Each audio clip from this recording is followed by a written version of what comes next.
من باريس على الكاتب والباحث الجزائري أنور مالك، وهو ضابط جزائري سابق أيضا. كيف عرفت أنت بمساد الجيش؟ المؤسسة العسكرية. إذا كنت مشتركا في الفساد وشهد شاهد من ميادها تتلقى الأوامر. وتكلم من قبل على أن الموريتانيين يعانون من الفقر ويعانون من كل شيء بسبب حكم الرئيس السابق. نتمنى إن شاء الله أن هذه الديمقراطية التي جاءت من المؤسسة العسكرية تخرج الموريتانيين من هذا الفقر. وأنا على يقين أنه بعد سنوات سوف يمر في هذا البرنامج ويقول نفس الكلام على أن الموريتانيين يعانون من الفقر. ومتى ستعود؟ ماذا فعلت الجيوش؟ ماذا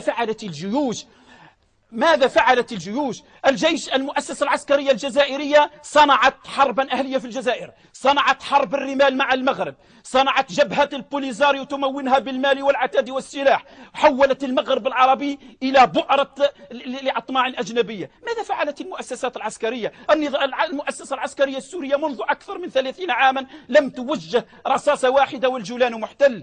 ماذا فعلت الجيوش العربية حتى يتكلم على أنهم جاءوا مواطنين مخلصين كأنهم أنبياء؟ ماذا فعلوا؟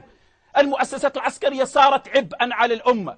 الميزانيات كل دولة عربية أكبر ميزانية هي ميزانية المؤسسة العسكرية. قيمة الإنفاق العسكري العربي فات 52 مليار دولار، في حين الإنفاق العسكري الإسرائيلي 9.5. والإسرائيل الآن تتحكم في كل الأنظمة العربية.